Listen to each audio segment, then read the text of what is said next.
নমস্কার বন্ধুরা, welcome to my channel Piyali's magic foods. আরও একটি নতুন রেসিপিতে আপনাদের সকলকে স্বাগত জানাই। আজকে পাবদা মাছের একটা রেসিপি আপনাদের সাথে শেয়ার করব। খুবই সহজ একটা রেসিপি, আমরা সকলেই বাড়িতে এটা বানিয়ে থাকি, কিন্তু আমি আমার কিচেনে কিভাবে বানাচ্ছি সেটাই আজকে আপনাদের সাথে শেয়ার করব। পাবদা মাছগুলোকে ধুয়ে পরিষ্কার করে নুন হলুদ মাখিয়ে রেখে দিলাম। এদিকে একটি গ্রাইন্ডিং জারের মধ্যে নিয়ে নিলাম সর্ষে, পোস্ত, কাঁচা লঙ্কা, অল্প একটু লবণ এবং জল, সব মিলিয়ে মিশিয়ে বেটে একটা বাটা মশলা বানিয়ে নেব।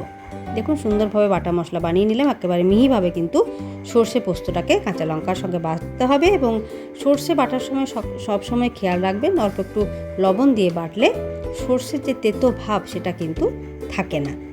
এরপর একটি ফ্রাইং প্যানের মধ্যে সর্ষের তেল দিয়ে পাবদা মাছগুলোকে একটা একটা করে দিয়ে ভেজে নিচ্ছি। অবশ্যই এই রান্নাটি সর্ষের তেলে হবে।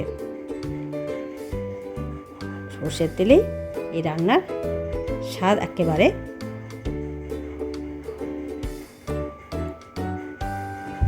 অপূর্ব হয়।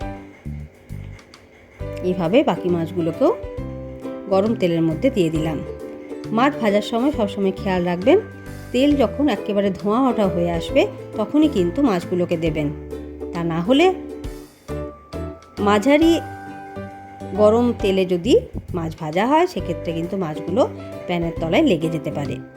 এরপর ওই একই তেলের মধ্যে দিয়ে দিলাম 1 চা চামচের মতো কুচি করে রাখা রসুন, দিয়ে দিলাম অল্প একটু লবণ, হলুদ এবং কাশ্মীরি লাল লঙ্কার গুঁড়ো। খুব বেশি মশলা এতে একেবারেই ব্যবহার করব না, খুবই হালকা পাতলা একটা রান্না পাবদা মাছের করব, কারণ পাবদা মাছের নিজস্ব একটা টেস্ট আছে। বেশি কিছু মশলা দিলে কিন্তু তার নিজস্ব টেস্টটা নষ্ট হয়ে যাবে। এরপর অল্প একটু জল দিয়ে দিলাম যাতে মশলাটা পুড়ে না যায়। মশলাটা পুরো ভাজা ভাজা যখন হয়ে এলো এর মধ্যে দিয়ে দিলাম বেটে রাখা বাটা মশলাটা, সর্ষে, পোস্ত, কাঁচা লঙ্কা। অল্প একটু জল দিয়ে যখন ঝোলটা ফুটতে শুরু করলো তখন এর মধ্যে ভেজে রাখা মাছগুলোকে একে একে দিয়ে দিচ্ছি। মাছের মধ্যে লবণ আছে, সর্ষে পোস্ত বাটার সময় অল্প লবণ দিয়েছি, খেয়াল রাখবেন, এবং যখন রসুন ভাজছিলাম তখনও কিন্তু অল্প লবণ এবং হলুদ দিয়েছি। অতএব লবণের খেয়ালটা রাখবেন, নইলে কিন্তু খুব বেশি লবণ হয়ে গেলে রান্নাটা খেতে ভালো লাগবে না।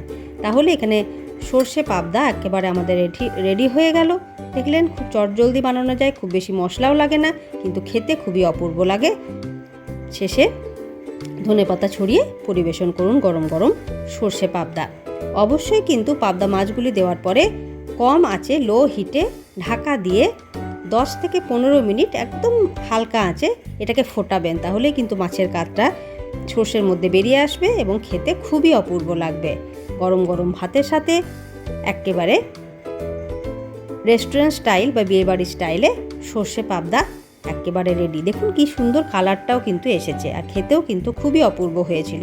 তাহলে বন্ধুরা আপনারাও বাড়িতে এইভাবে একবার সর্ষে পাবদা বাড়িতে বানিয়ে দেখুন, এবং কেমন লাগলো আমার রেসিপি অবশ্যই জানাবেন। যদি ভালো লেগে থাকে তাহলে লাইক, শেয়ার এবং ছোট্ট একটি কমেন্ট করতে ভুলবেন না বন্ধুরা। যারা এখনও আমার চ্যানেল সাবস্ক্রাইব করেননি তাদের কাছে আমার চ্যানেলটি সাবস্ক্রাইব করে দেওয়ার অনুরোধ রইল। তাহলে আজকে এই পর্যন্তই, আবার চলে আসবো নতুন রেসিপি নিয়ে। ধন্যবাদ।